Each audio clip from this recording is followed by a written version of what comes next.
Nako, mga kababayan, magigimbal kayo at mawiwindang ang Malacanang dahil po sa hula ni Windra tungkol po kay BP Sara at Tatay Digong.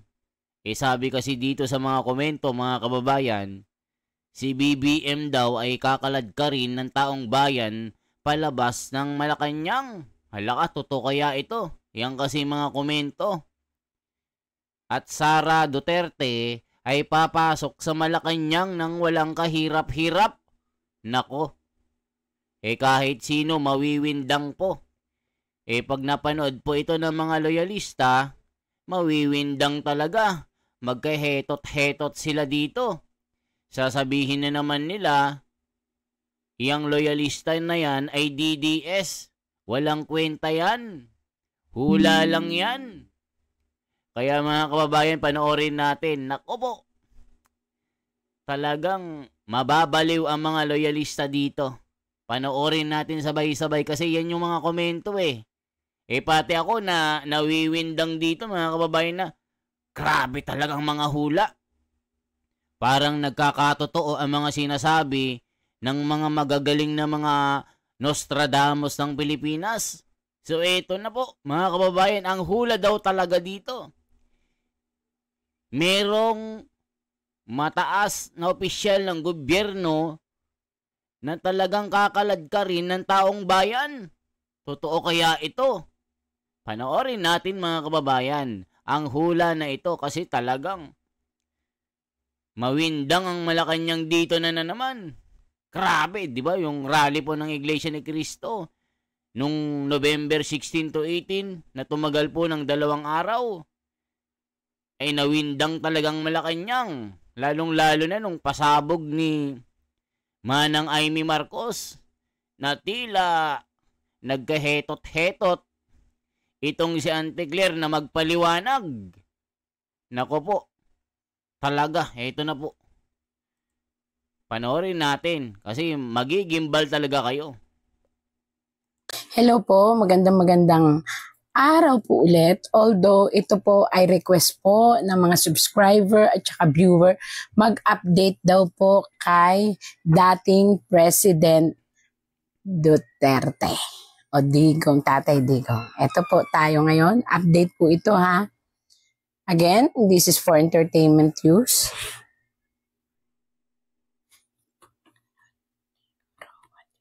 Pakita mo sa akin kung ano nakikita mo. Ang katotohanan na nakikita mo mula sa kung nasaan si Tatay Digong. Nakaban ako.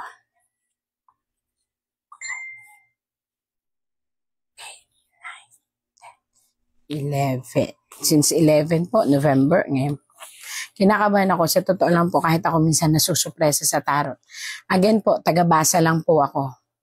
Wala po akong kahit anything na involvement sa mga tao. Pero, ano po to, kung ano po ang sinasabi ng tarot, ini-interpret ko lang po. Still, nakakabilib. Ang tatag pa rin ng pamilya. Ito ay isang pamilya. Kaya lang lalaki ang nag-reconsidered kasi maaaring ito ay, nakikita niyo po yan, isang lalaking napakatatag. Siya ngayon ang nagbibigay ng katatagan sa buong pamilya. Maaaring ito ay anak niya na panganay na lalaki. At ito naman po ang ating Vice President. Bakit po siya ay anong tawag daw, baliktad? Ibig sabihin po nito, masakit na masakit sa kanyang damdamin, pero umahawak siya sa katotohanan na hindi pa dito magtatapos ang anumang laban tungkol sa kanyang ama. Nakita nyo mga kababayan, ito totoong nararamdaman ni BP Sara napaka-strong woman kahit na nandun yung tatay niya, malakas na malakas Talagang nagtatrabaho ito. Ang galing ng mga huhula mga kababayan. Nakita niyo naman si PRRD nandun, ginagawang poster boy ng ICC. 'Di ba? Para sabi ng iba kaya nandun si PRRD kasi laki ng bonus. Yun ang sinasabi ng mga nagko-comment. Kaya nila ginawang 'di ba? Ayaw nilang ilabas kasi nga malakas ang kabig. Nako po, grabing hula ng na ito, ng Windra Fortune na ito, napakagaling. At nananatili siyang matatag ang paninindigan na hawak niya ang posibilidad na tapang para may handa ang kanilang mga sarili. Pero nakikita nyo po siya na ang daming mga pebbles, ang daming mga different kind of colors ng stone. Ibig sabihin nito, siya po ay maninindigan na harapin ang lahat at may corona siya. Ibig sabihin nito, itong coronang ito ay maaari niyang makamit sa pamamagitan ng kanyang pananampalataya na tama ang kanyang ginagawa. Ayan po yung pananampalataya, yung parang religion niya, belief niya. Nako mga kababayan, di ba si Sara Duterte, binubuksan na naman ang ikalawang periodiko ng impeachment ng Dilawan, Pinklawan, Bangagan. Nagre-ready na naman sila kasi nga matatapos na daw yung yung 1 year ban rule ng impeachment. O tignan nyo, nakikita nyo, napaka-powerful at napaka-strong ni Sara. Ito pa sa dulo mga kababayan, sasabihin niya ng hula na ito, meron daw opisyal na lalabas ng opisina o iyon yung comment may kakalad ka rin palabas ng palasyo. Hala ka, totoo kaya ito mga kababayan? Iyan kasi yung sinasabi ng tarot daw Naku, grabe. Mawindang talaga si Auntie Claire dito. Panorin natin. Ito, anak naman niya to. Maaaring ito yung panganay na anak na sa ngayon ay may katungkulan din, pero siya, strong ang pananalig niya na tanggap din nila kung ano man ang mga nangyari, pero they are still hoping at lalaban. Ito ay isang anak na lalaki, maaaring ito ay si Baste. Nandun yung tampo niya, hinanakit niya. Ito, I don't know, hindi ko naman po nakakausap yung mga tao, pero ito ay hinanakit niya at tampo niya. Bakit? Kinakailangan danasin ng ama niya ang lahat, samantalang ginagawa lang daw naman ng kanyang ama kung ano ang makabubuti sa inang bayan ito. Pero because of money, naniniwala siya na dahil sa limpak-limpak po ito na salapi, ito ang dahilan kung bakit ang kanyang ama ay napepending sa isang malayo. Hindi dahil sa kaso. It means na naniniwala siya na may nagmamanipulate ng kaso ni dating presidente ni Tatay Digong. Yun ang kanyang saloobin. Ano po? At ito naman po, siguro kung nakakarinig man po ang ating gobyerno, why not we try para po naman mahinto na ang anumang nangyayari sa ating Pilipinas. Again and again, naalala niyo po noon nung tinarot ko na ang sabi ko ay isang perma lang ng isang namumuno, marirelease si Tatay Digong. Actually, dapat pong marilis na si Tatay Digong. Kung noon, sinabi ko, nung kainitan ng lahat ng sitwasyon at hindi pa nalalabas ang mga anomalya ng flood control, sinasabi ko noon, ingat si Tatay Digong. Ngayon po, ako na ang nagsasabi, ayon naman sa tarot. Dapat na siyang ma-release, dapat na po siyang pauwiin, kasi po, we are running out of time. Mayroon pong dinaramdam na ang ating presidente, dating presidente. At ito po, pag may nangyari sa kanya, maraming pagsubok at kaguluhan ang darating sa Pilipinas. At hindi ito sa pamahalaan lang, kung hindi ito sa matinding ekonomiya at sa ating kalikasan. Tandaan nyo po, 3 malalaking problema ang darating sa atin pag hindi po na-release ang ating presidente, dating presidenteng Rodrigo Duterte. Alam niyo po ba ito? Itong sibat na ito? Kung bibilangin ko to 1, 2, 3, 4, 5, 6, 7, 8. Ang 8 pong iyan ay nasa hangin. Ang ibig tapos nasa ulap po yung 2. Ay hindi, 3 pala ang nasa ulap. Ang ibig sabihin niyan, didepende na ito sa kalikasan. Pangalawa, ekonomiya. Totally pong babagsak ang ating ekonomiya. Naalala niyo po yung dati kong tarot na kapag hindi napalabas ang Tatay Duterte, ay babagsak ang ating ekonomiya. Hindi po ba't nangyayari na ngayon? Pagkatapos, sa pamahalaan natin, maraming gulo, maraming pag-aaklas, at talagang napakadami pong darating na problema sa ating gobyerno kahit ano pong gawin ay hindi na malalampasan. Ekonomiya pa. Pangatlo, ano po itong pangatlong sinabi ko sa inyo? Ang kalikasan. Hindi nyo po ba napansin? Ito po ay hindi na to hindi ito ako nananakot. Tarot po ito ang nagsasabi. Protected by the nature. Pakiusap po. Ako po'y nakikiusap na. Pag-isipan nyo pong mabuti. We are running out of time. Pag ito po ay nawala, at mismong doon po nalagutan ng hininga sa kulungan, marami pong mangyayaring unexpected. At maniwala po kayo, hindi matatahimik ang Pilipinas. Kahit sino pa ang magsabi na kaya nilang ibalik ang estabilisasyon, hindi na po. Kaya dapat po ito. Perma lang po, ayun ayan na nakalinaw. Isang concern lang ng pinakamataas sa gobyerno natin. I-release yan. Wala nang usapan. Ayan mga kababayan, nakita nyo naman, isang pirma lang daw ng isang mataas na leader ay pwedeng makauwi si PRRD. Nako po. At sabi niya dito sa mga braha, mga kababayan, kung hindi mapauwi at may mangyari kay PRRD, ay magkakaroon ng mga sibat na lumilipad. Ibig sabihin mga kababayan, yung sibat daw nasa ulap, yung ibang sibat nasa ibaba.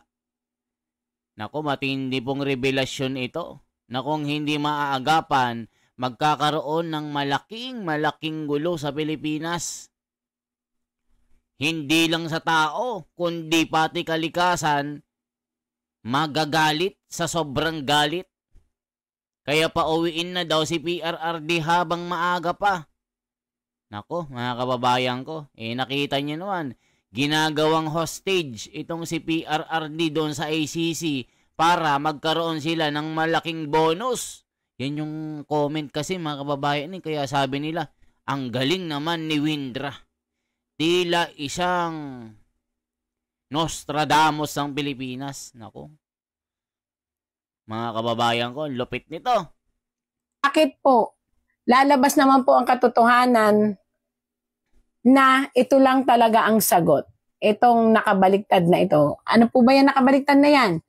Isang tao na ngayon ay nalulunod sa isang problema kung paano niya ire-rescue ang kanyang sarili. Dahil, ayan po, ang dami pong pera na mauungkit at mauungkal sa kanya. Maaaring ito po ay maging lead upang siya ay maparusahan. Hindi ko alam kung sino itong taong to, pero mataas na tao po ito na siya lang ang may karapatan para magkaroon ng release ang ating presidente dati na si Tatay Roa Duterte. Hulaan nyo kung sino itong mataas na leader na siya lang ang may susi para mapauwi si PRRD. I-comment nyo nga po mga kababayan. Sa dulo kasi, mahuhulaan din niya ang susunod na Pangulo. At merong isa na ilalabas ng sapilitan sa palasyo. Hala ka. Totoo kaya ang mga sinasabi ni Windra? Mawindang talaga sila dito. Grabeng komento kasi mga kababayan ko, talagang nanggigigil eh. Rodrigo Duterte. May sakit po siya. Actually, ito po ang sinasabi ng tarot. Hindi ko po siya alam. Hindi ko po siya nakakausap. Bukod po doon sa kanyang memory, ito po, bakit nagliliwanag? Meron po siyang dinaramdam sa kanyang isipan. At nakikita niyo po ang kanyang yung kanyang pakpak. Ibig sabihin po ng kanyang pakpak, ito po ay sa blood system, sa blood circulation. Makikita niyo po yung heart niya. Actually, karamdaman po ito. Siguro naman po ay may nag-aalaga doon na doktor. Actually, tarot lang po ito. And nakikita niyo po ba yung palipat-lipat na tubig? It means na medyo may mga health problem na siya na cannot be solved kasi sa katandaan po. So, pero still, guided pa rin po siya ng Other Almighty God. Yan po. Ayan o, may daan na ginto, papunta doon. Alam niya no, may daan na ginto, papunta doon sa may liwanag na araw. Talaga pong kahit saan ko tingnan, hindi po ako sasabihin nyo ako ay bayaran, hindi po. Ayan po ang tarot po. Yan, ginto, papunta doon. Kayo na po ang tumingin. Ginto, papunta doon sa may araw. Ibig sabihin, nasa lahi niya ang magbibigay ng magandang konsepto sa Pilipinas. Hindi man po siya ang makabalik. Dahil nga, iba na ho ang tingin ng tarot sa kanya. Isa rin sa lahi niya, ang muling mabubuhay na malakas at uupo. Siya ang makapagbibigay ng liwanag. Huwag lang ko kontrahin ng mga pilosopong umuupo. Sila po ay talagang nakatakdang magbigay ng liwanag sa bansang Pilipinas. Nako mga kababayan ayun, sabi nga, si BP daw ang susunod na Pangulo. Kahit anong gawin nyo, hindi nyo mapipigilan ang kanyang pag-upo. At ilalabas yung isa doon. Naku po, yan kasi yung comment. Ilalabas yung isa doon. Kasi walang ginagawa. Hala ka. Sino kaya yun mga kababayan? Yun po, sila po talaga, ang lahi niya ang nakatakda. Nako po. Marami pa rin. Marami pa rin ang nakikisimpatya sa tatay natin. Halos lahat po. Actually, hindi ko alam kung sino ito. Dalawang tao ang nakikipag-usap. Ito po ay tarot lang ha. Ako'y tagabasa. Itong dalawang taong ito, dalawang taong ito. At isang malaki. Pag sinabi po nating red tapos may ganyan, may kinalaman ito. Hindi siya, ibig sabihin kapamilya. Pero siya ang humahawak. Parang isang caretaker. Maaring ito ay sa ICC. Kasi nagre-represent ito ng isang humahawak sa mismong taong ating hinuhulaan. So, ibig sabihin may dalawang tao daw po na still nakikipag-communicate, hindi ko alam, sa ICC.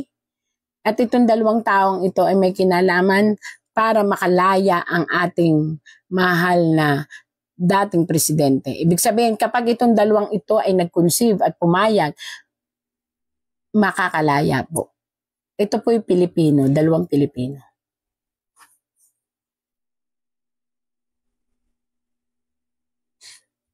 Again and again, dala po rin ng katandaan, at the same time, dala ng dismayadong pag-iisip ng Tatay Digong natin. Nagkakaroon na po siya ng parang mga salita na parang nagpapaalam. Ito po yun. niya. Mga salitang tila nagpapaalam. Pero still, ang pinagpapaalaman niya ay, alam niyo po ba, hindi ang concern niya sa family, kung hindi ang concern niya sa inang bayan. Ayan po, nakatingala siya. Para siyang si Rizal. Alam niyo yung binaril siya, di ba? Nakatingin siya doon. Siya ganon. Ang pinagpapaalaman niya ay ang inang bayan. Nalulungkot siya na kung siya'y aalis o mawawala sa mundo, hindi niya napasaya ang inang bayan sa paglilinis ng mga anomalya at ng kaligtasan ng mga mamamayan. Yun po yung kanyang yan. Kung kakilala niyo po si si dating presidente, pwede niyo itanong niya kung totoo. Yan po ang kanyang laman ng isipan. Na paulit-ulit sa kanyang memory.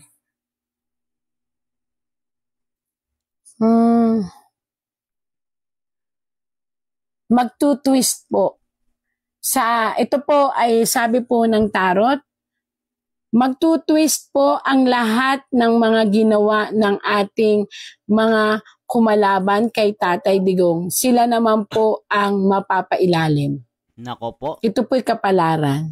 Grabe. Kung ano ang ginawa sa kanya ay gagawin din sa kanila. Nako. Ng mga tao.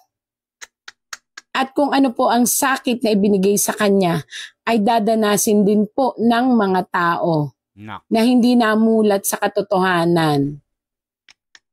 So, let's wait and see po. Grabe ito. Ayan na. Last card. Mamili lang po ang ating mga nakaupo. Pauuwiin siya or hindi. Once na pinauwi po siya, maaaring malampasan pa ang galit ng tao. Once na doon na po siya nabawian ng buhay at hindi na po siya nakauwi, paniwalaan niyo po ang tarot. Sana po paniwalaan niyo ang tarot. Ako pinananawagan sa inyo. Isang napakalaking pagsubok at dagok sa Pilipinas na maaaring kahantungan ng totaling pagbagsak ng ating ekonomiya at pagkawala ng respeto ng mga tao sa mga lahat ng nakaupo na may kinalaman sa pagkawala niya dito sa Pilipinas at pagkakulong sa dahig. Yun po ang lumalabas dito. Napakatindi. Sa ngayon po, magulo po ang ating tarot na ipinakita. Pero manalangin lang po tayo at para po o yan mga kababayan. Dun sa mga nakapanood. Yan po ang mga hula ng The Windra Fortune. Bahala na kayo kung maniniwala po kayo. Ang hula ay mananatiling hula hanggat hindi nangyayari ay hindi natin alam kung totoo ito. Kaya kayo mga loyalista, huwag kayong masyadong 'di ba? Mga hula lang 'yan. Tas galit na galit kayo. DDS kasi yan, DDS. Ano nang paki namin? 'Di ba? The devil spirit. Ang gagawin natin, hula lang 'yan. Nagkawindang-windang na naman kayo. Mga loyalista nga. Yan ang sabi kasi ng comment eh. Niloloko na. Loyal na loyal pa. Pinagnanakawan na. Hetot pa. Alaka. Grabe kasi mga kababayan, Loyal na loyal, Pinagnakawan na, tuwang-tuwa pa eh. Sabihan lang na, kasya na ang 500 petot. Tuwang-tuwa pa yung mga loyal, kasya yan! Kahit gumagapang na sa hirap ang mga loyalista nga, tuwang-tuwa pa. Yet po! Yet nang yet eh. Yet po. Tama po. Kahit mali na. Ano sabi ng mga komento dito? Ayan na. Ahay, parang di ako naniniwala sa mga sinasabi. Halos lahat pabor lang sa mga Duterte. Ay nako, mga loyalista nga eh. Galit na naman dito sa tarot eh. Ngayon gumagalaw na ang SC dahil pumirma. Nasa kaso sinampa ni Baste. Halaka. Nagagalit ang mga loyalista nga. Mga kababayan ko. Hindi sila pabor dito sa hula ni Windra. Bakit daw walang maganda sa ginagawa ng mga gumawa ng masama kay PRRD, paano magkakaroon ng maganda? Puro kasamaan ang ginawa sa pamilya Duterte. Isip-isip kayo. You are super galing tarot reader, ma'am. God bless you. You're more than and whole family. O, tingnan nyo. Ang daming naniniwala dito eh. Naniniwala ako dyan. Noon pa sinunod ko yung binabasa niya. Nagkatotoo talaga. Yung sinabi niya noon na habang nakakulong pa si PRRD, marami tayong haharapin ng mga sakuna na matinding linog, bagyo at baha at magkatotoo lahat. Kaya sana mabigyan na ng kalayaan ng matanda. Na-experience ko tarot. Ako sa inyo super legit. First time ko nag-tarot reader. I believe you po, madam, po sa sinasabi mo. Grabe, pirma lang ni BBM. Labas na yan si Digong. Halaka. Yun, nagmamatigas sila. Nakita nyo naman ang economy. Bagsak na bagsak. 500 petot lang daw na netchebe na pwede na. Hula mo. Hula lang yan. Diyos ka ba? Hula nga lang eh. Ito namang loyalista nga na ito eh. Hi, teta! Nawindang na naman ang mga loyalista dito. Tama ang gulo-gulo ngayon ng ating politiko mula ng si BBM ang nakaupo. Mga nakaraang press, hindi naman ganito. Ang hiling po namin ay yung makalaya si President Duterte in Jesus' name. Amen. Galing ni ate. Ma'am, naniniwala ako sa iyo. Super galing mo. Salamat po. Parang totoo mga tarot mo, Ma'am Windra. Kinakabahan ako, ma'am. Bawat kuha mo po ng tarot, laban lang, Tatay Digong. Pwede po ba hulaan nyo kung sino ang pumaslang sa kapitan ng Digo City na si Kap Dodong Bukol? Alaka. Madam, makakalaya ba si Tatay Digong ikulong na nang walang sala? Alaka. Ma'am Kitty Duterte, sana po mabasa nyo po. Singag ba, madam? Pakisabihan mo ng buong pamilya ng banga. Alaka. Sana po magkatotoo lahat ng mga nabasa mo, madam. Pabagsak na nga ang bansa. Sige lang po, so true. Mula nang maupo si PRRD, siya lang ang nakapagpabago ng bansa. Sobra na bago ang maraming area ng Pilipinas. Ayan mga kababayan ko. Ang mga komento kay Madam Windra.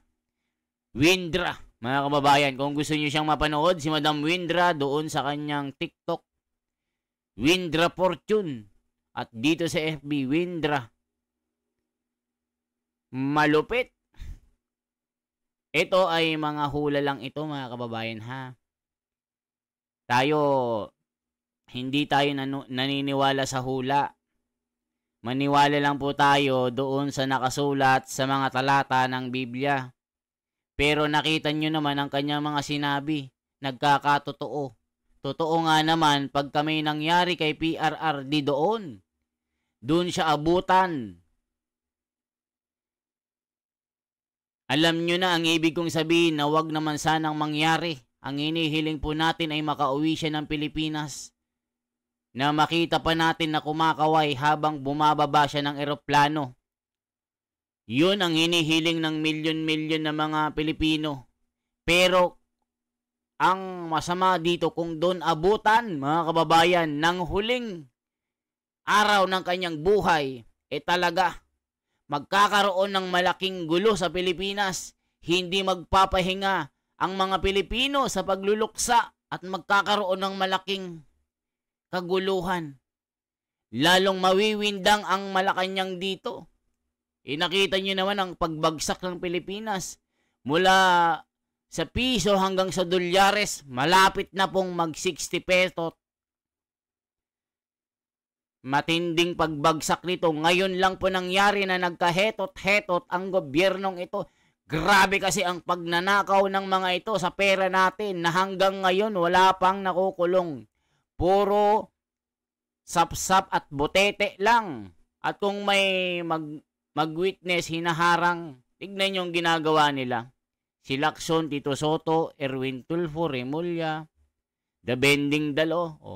Nagkahetot-hetot ang investigasyon ng Blue Ribbon Committee. Mula nung pagtulungan nila si Marcoleta, inagaw nila ang posisyon. Nakita nyo po. Anong masasabi nyo po sa tarot na ito? Kayo, humusga, mga kababayan, kayo ang magkomento. Kung saan po inaabot ng bidyong ito, i-komento nyo. mga OFW, mga kababayan, panoorin nyo ang bidyong ito. Kung naniniwala po kayo na si Tatay Digong ay makakauwi, i-like at i-share nyo po ito. Mawiwindang ang Malacanang pag si PRRD ay hindi nakauwi. Yan ang tarot. At si BP Sara, kahit anong gawin nila, siya ang magiging Pangulo ng Pilipinas. Ako, mawindang talagang Malacanang dito. Maghetot-hetot na naman sila. Yan lamang po ang ating bahagi. Isang like, isang share po at isang subscribe. Salamat po.